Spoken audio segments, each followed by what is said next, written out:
Ladies and gentlemen, let's Red Gaming Telecom video. Let us discuss Windows XP for a moment, specifically the 8th of April. Now, I realise that Windows XP for many of you probably isn't going to become or even slightly relevant as a topic to discuss, but it's still a very widely used operating system, and I wouldn't be surprised if you have a PC maybe in your home or maybe your office that's still running it. Well, on the 8th of April, the support for the now 12-year-old operating system is going to come to an end.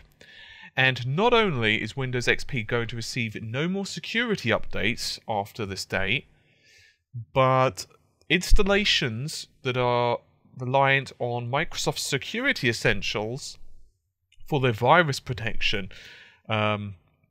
well, that's also going to be going bye-bye, because Microsoft are no longer going to be supporting the Windows XP version. So, there's a couple of ways you can accept this. The first is that it's definitely Microsoft saying, you know what, sorry guys, you've got to move on to a newer operating system now. You've got to move on to Windows 8.1 or Windows 7, but probably they'd prefer you to move on to 8.1, because obviously we know that it's certainly got a long time of product support remaining. Of course, if you're not that bothered particularly about using a Microsoft product, there are other free antivirus solutions out there, such as Avast or AVG and so on, which are very powerful and can do the job. So that's fine.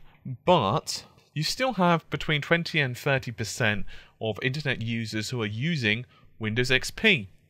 And the basic fear, the basic concern is that once these security patches stop anyway, that there could well be different ways into the operating system, and effectively it's just going to be completely and utterly helpless. So things such as malware and other exploits could well become quite a concern, particularly when you consider that a lot of businesses still use Windows XP. Why? Because for a lot of businesses who are just using things such as basic office applications, email, or maybe very basic bespoke applications, particularly databases and stuff like that, you know, they're just running the front-end GUI. You don't really need a shiny operating system. You don't really need Windows 7. You just need a basic OS. The problem is, now that's no longer really the case. So, for a lot of those guys and girls, they're going to have to most likely consider upgrading. But let's look at it from a different perspective. Realistically, how long can Microsoft continue to offer support for an operating system that's, well, now 12 years old?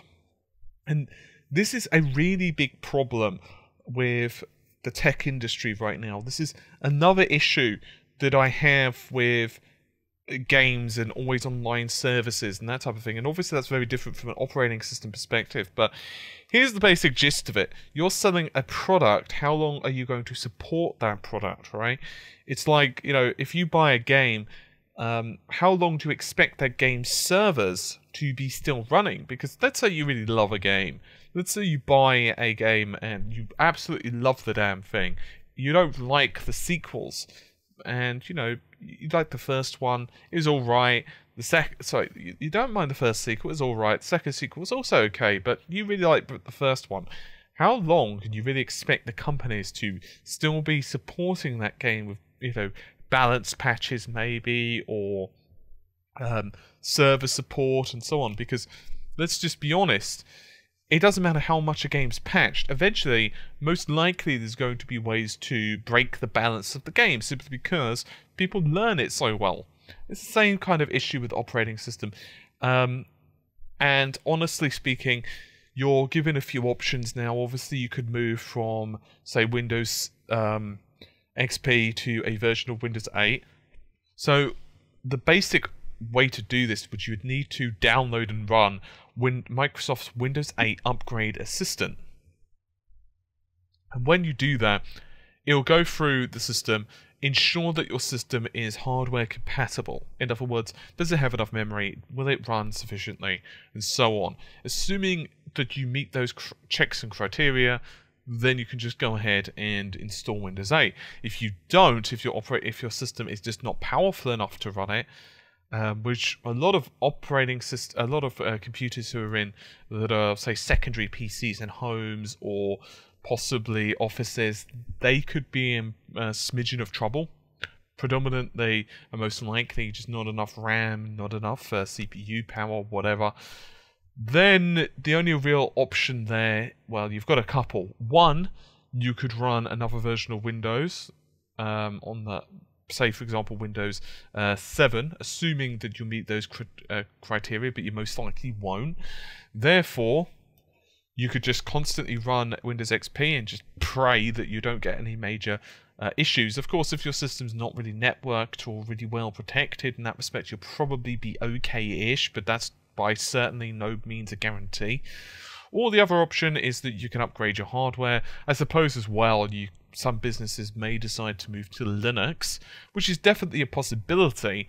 But of course, if they're using bespoke applications that were designed and created with Windows in mind, particularly if they're using certain Windows services and so on, that could also be a pain in the butt.